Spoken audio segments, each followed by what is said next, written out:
ফের উত্তপ্ত ভারত বাংলাদেশ সীমান্ত। মানকাচরে পুশব্যাক নিয়ে উত্তেজনা। বাংলাদেশি নাগরিকদের লক্ষ্য করে গুলি ছুড়ল বিএসএফ। সূত্রের খবর, সোমবার রাতে মাটিয়া ডিটেনশন ক্যাম্প থেকে বহু অবৈধ বাংলাদেশি নাগরিকদের বাসে করে সীমান্তের দিকে নিয়ে যাওয়া হয়। মঙ্গলবার কাকভোরে বাংলাদেশি নাগরিকদের পুশব্যাক করে বিএসএফ, কিন্তু ওই নাগরিকদের বাধা প্রদান করে বিজিবি। বাধা প্রদান করে বাংলাদেশের স্থানীয় নাগরিকরাও। ফলে পরিস্থিতি ক্রমশ উত্তপ্ত হয়ে ওঠে।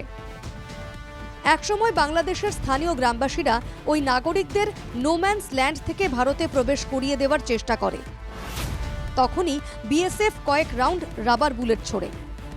এরপর বিএসএফ ও বিজিবির হস্তক্ষেপে পরিস্থিতি কিছুটা শান্ত হয়। বিজিবি ওই নাগরিকরা বাংলাদেশি নয় বলে জানিয়ে দিয়েছে।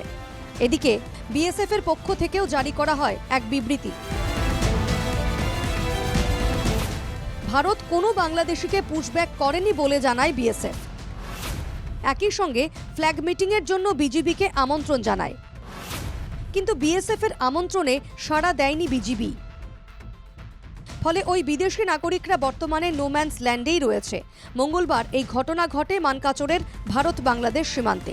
গোটা এলাকায় বর্তমানে রয়েছে চাপা উত্তেজনা।